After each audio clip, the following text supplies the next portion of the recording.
Hi there. It is Susie. It is a 7, i.e. the 14th, and I'm here for praying on the sevens, which you could guess that it's 8:15 p.m. in Eastern Daylight Time. You could guess that I just forgot about it earlier in the day, and that would probably be true. But you could also imagine that I'm here right now on purpose. I am here because I've made this commitment to myself, and hopefully you'll find something meaningful in it for you too. But I was thinking, because it's dark and it's late if you're like me and turn into a pumpkin pretty early, I was thinking one of the things that would come up for me when I was leading church for, almost a quarter century,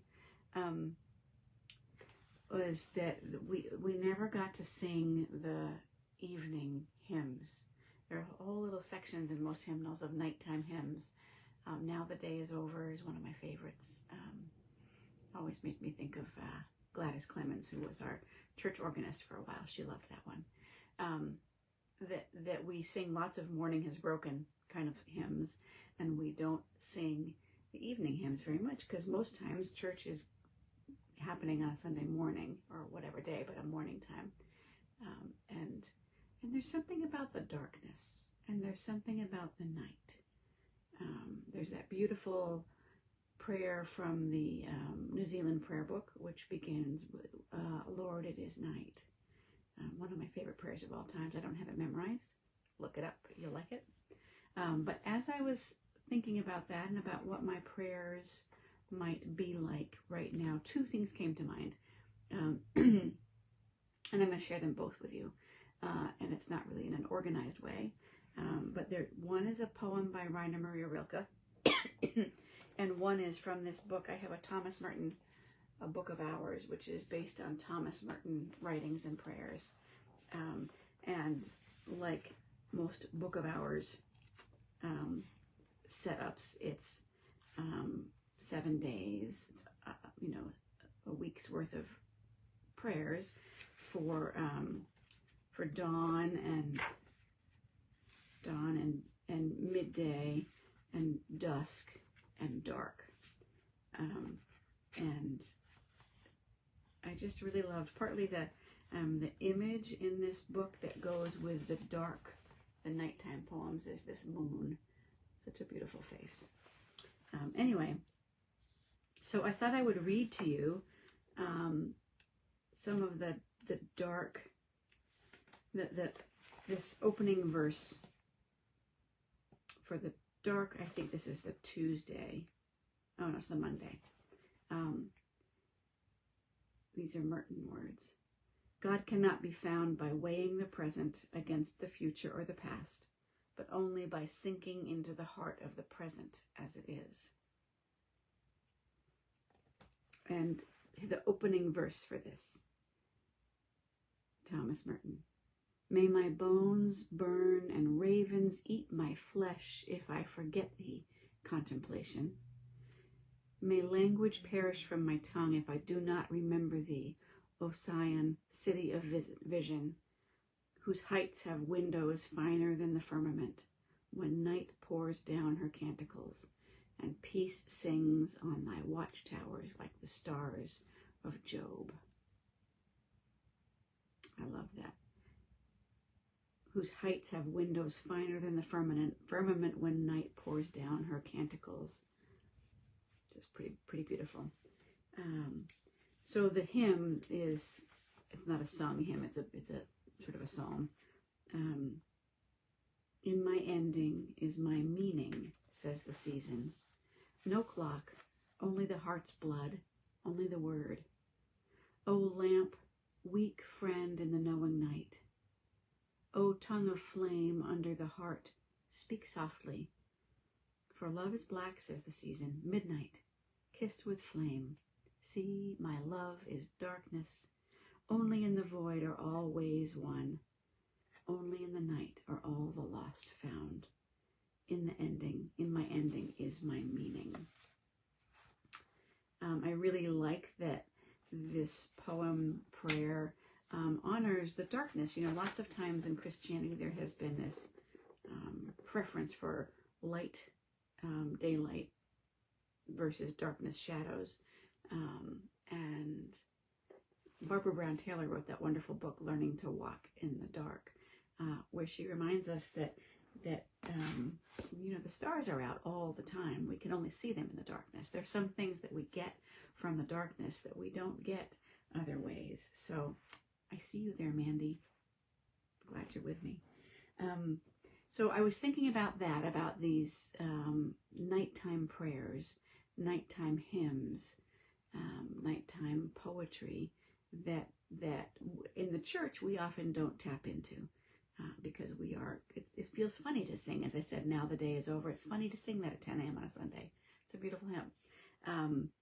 And so I was thinking of the Thomas Merton, of the idea of nighttime prayers anyway, and these Thomas Merton versions of it. But then I was also thinking about, I mentioned a Rilke poem, Rainer Maria Rilke, whom I just adore. Hi there, Ben. And I love this poem because it looks at prayer as not being necessarily us asking God for things, but maybe us offering God something too. So this is one that, who did this translation? This is the Joanna Macy translation. You, God, who live next door. Maybe you've heard it. You, God, who live next door. If at times through the long night I trouble you with my urgent knocking, this is why. I hear you breathe so seldom. I know you're all alone in that room. If you should be thirsty, there's no one to get you a glass of water. I wait, listening always. Just give me a sign. I'm right here. As it happens, the wall between us is very thin. Why couldn't a cry from one of us break it down? It would crumble easily. It would barely make a sound. And I love that idea of the poet, the prayer, praying to God, God, if I'm bothering you, it's just because I'm worried about you and you're in there all alone. Yeah. I hear you breathe so seldom. I know you're all alone in that room. I guess just prior to learning that poem some years back, I'd never really thought about the vulnerability of God, you know, and I think that's probably a heresy. What can I say? I'm a heretic. Almost for sure. But yeah, there's something about that nighttime vulnerability. And what if the nighttime vulnerability is not just ours, but also God's, also universal love's, you know, that there's something about the closing down of the day and the drawing to the end of the day that is like a minor mirror of the drawing down of life or the drawing down of a season, right? There's something tender about that. So, although it's true that the reason that I'm doing this at night rather than in the daytime is because life got busy and I procrastinated and then forgot. But it's also true that there's something special about a time when you can light candles or turn on the twinkle lights or whatever it is. Yeah. So I hope that you are well. Our world is not well. Our world is not well. And so if you are well in the middle of it, I've been thinking about that a lot. Like Kate Bowler has written a lot lately about the difference between happiness and joy and how happiness is dependent upon circumstances and joy is sometimes even in spite of circumstances. And so I think that that's something to hold on to at a time when we are in a war, which doesn't seem to have much reason for it. And even if you're someone who thinks it's the right thing for us to have done, it still is, it's a scary time. Hello, Aria. So how do we live? How do we find joy? How do we acknowledge what's real while also also holding on to joy and hope, right? What do we even hope for these days? It's hard. Sometimes what I am hopeful in is people like you, actually. The people that I know and love who are showing up either with care for neighbors or with rage and outrage at transgressions against the Constitution and against our fellow citizens, right? All those things that happen are sources of hope and strength and joy. And, you know, the sort of theological reflector in me does think about, like, what does God think about all of this? As I said, you know, I am kind of a heretic, but I figure that it has to break God's heart. I believe it has to break God's heart to have so much violence being done,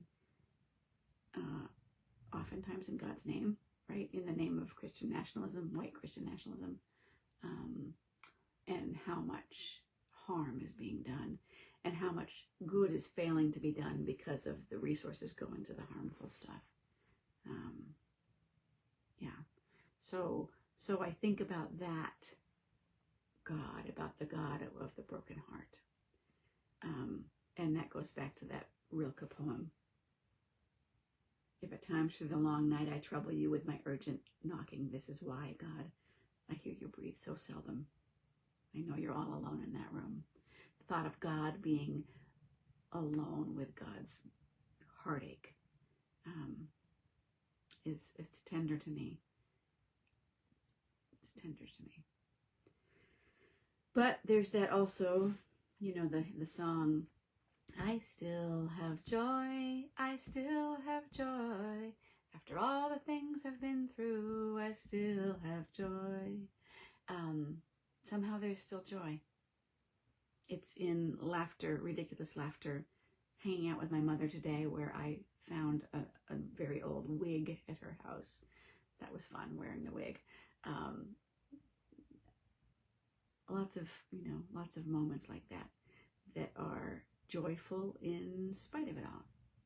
That is the difference between joy and happiness, is you can have joy even in the midst of hard times. Yeah. So nighttime, what are your nighttime prayers? And are your nighttime prayers different than your daytime prayers? If you're not someone who prays, maybe you're not listening to this if you're not someone who prays, but what are your nighttime fears versus your daytime certainties? What are your nighttime certainties? The knowledge, the things that you know in the night that you question at other times of the day. I don't know. I just think that the cycle of the day matters a lot, and it's good to be attentive in the quiet times too, in the dark times, in the night times. Yeah. So my prayers are all over the place. I have found myself awake in the middle of the night several times this week, and you know, partly it's kind of being a midlife woman, I guess, but partly it is the reality that thoughts linger in the middle of the night, that they don't always pass through one's head as rapidly as one would hope. And so my own prayers have been about breathing deeply, about being present to the moment and trying to release what is not mine to carry. It's not always as easy to do as it is to say, but that goes along with a lot of good theology about tight grip being less holy in some ways than an open hand. About how holding our hands like this in anxiety means we cannot give, but it also means we cannot receive, right? If your hands are closed, there's no way to take an offering, just as there's no way to give an offering. Yeah. So my own personal prayers are really about showing up as I can, with integrity, with authenticity, trying to let go the things that feel sticky or like I just can't get rid of them, and trying to be present to the moment, to people's pain, to people's joy, to be fully present, clear of eye and heart. So I wonder if you'd like to pray with me.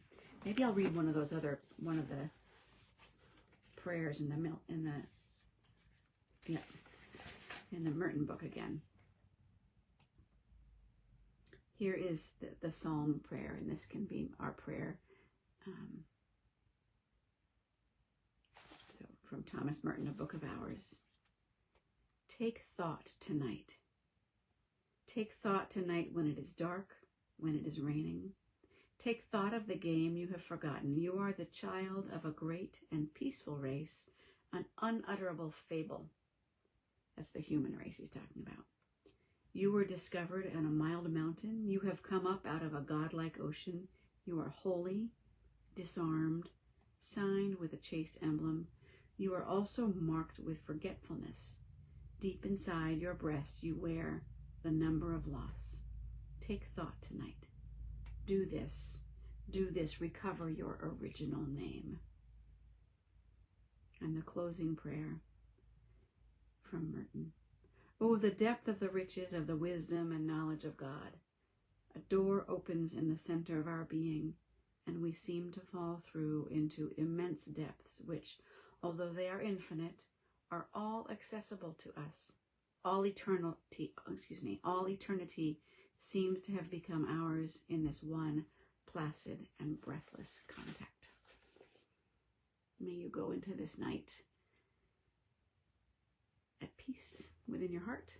May you go into this night aware of where there is joy, even when there is suffering.